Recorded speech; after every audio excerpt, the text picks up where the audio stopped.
He stood at the church altar, not out of love, but out of duty. The guests whispered, some in pity, some in disbelief. A young, handsome single father marrying a woman who couldn't even stand on her own. Yet, no one knew the truth that the moment his lips touched hers, everything would change.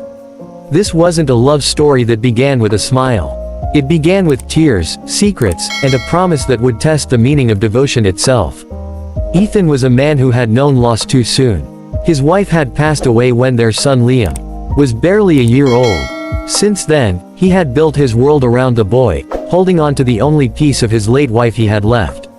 Life wasn't easy. Every day was a balancing act, working 2 jobs, keeping up with bills, and raising a child who missed the mother he could barely remember.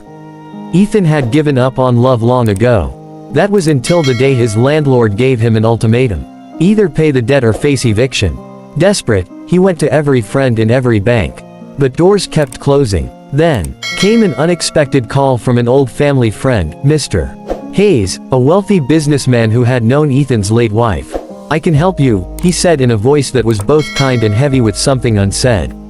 "But there's something I need from you in return." Ethan didn't know that this call would change the course of his life forever.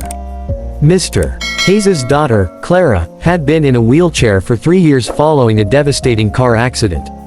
Her fiancé had left her. Her friends had drifted away, and she had withdrawn from the world completely. The old man's heart was breaking, watching his once vibrant daughter fade into silence. He didn't want to buy Ethan's love. He wanted to buy her a reason to live. "I want you to marry her, Mr. Hayes said softly. The words felt like a punch to Ethan's chest. "Marry her? Sir, I can't. I don't even know her." "I know, son," the old man sighed. "But she needs someone who won't pity her. Someone who can make her believe she's still worth something. And I know you need a home for your boy. You'll both have everything you need if you promise to take care of her." Ethan didn't sleep that night. He looked at his son's face, peaceful in slumber, and then at the bills piled on the table. When dawn came, he said yes. The wedding was small, quiet, and cold. Clara didn't even lift her eyes as they exchanged vows. Her face was pale, her voice barely audible. Ethan tried to smile, but it felt wrong. 2 broken souls, forced into a bond neither wanted. When he slipped the ring onto her trembling hand, she whispered, "Don't pretend this means anything. I know why you're here." Her bitterness cut him deeper than he expected. But Ethan said nothing. He simply nodded. "I'm not pretending," he said gently. "But I'll do my best to be kind." That night, their house felt more like a prison than a home.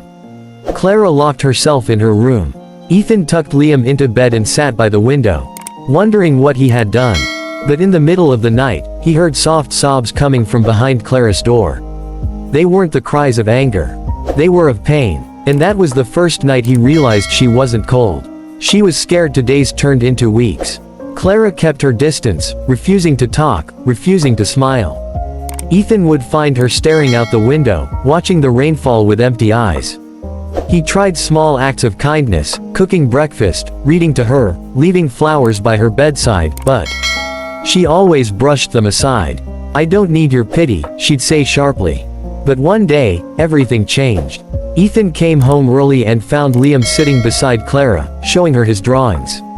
The little boy laughed. "You can draw too, right? Daddy says, everyone can do something special." For a brief second, Ethan saw it. A spark in Clara's eyes, a tiny flicker of life. She smiled, the smallest, shyest smile, but it was there. From that day things began to shift. Clara started joining them for meals. She asked about Ethan's work. She even laughed once when Liam told a silly joke.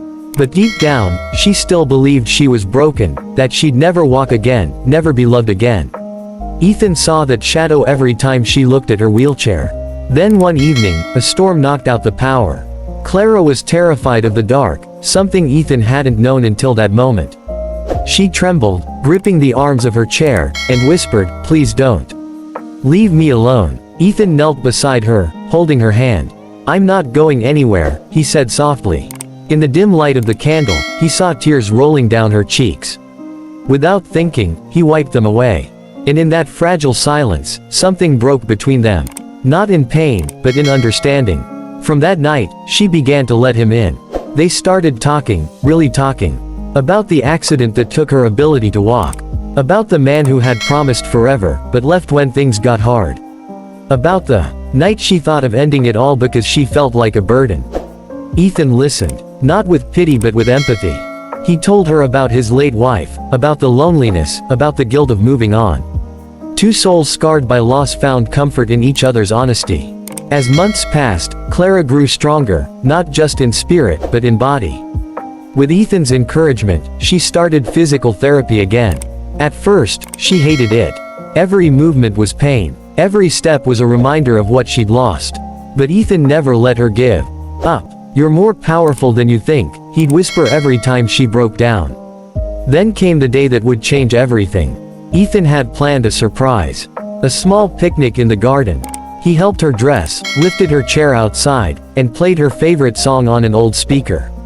As the wind rustled through her hair, she smiled and whispered, "I wish I could dance again." Ethan knelt in front of her. "You can," he said. She shook her head sadly.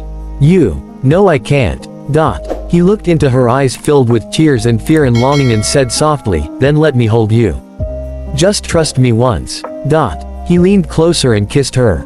Not out of duty, not out of pity, but with every ounce of love he tried to hide. It was gentle, trembling, real. For a moment, the world went still.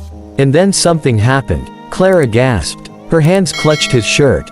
Her legs, weak and forgotten, trembled. Ethan froze, thinking she was in pain. But then she stood, shaking, crying, but standing. The doctors later called it a psychological breakthrough. A miracle driven by emotional shock and willpower. But Ethan knew it was something deeper.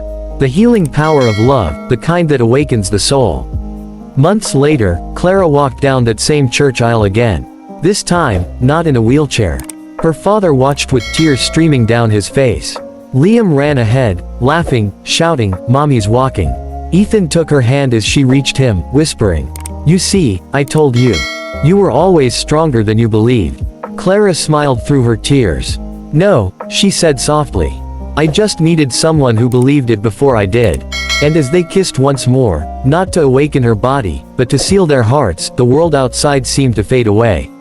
Because sometimes love doesn't arrive when you're ready. It arrives when you've lost all hope and shows you that miracles aren't always found in healing bodies, but in healing souls.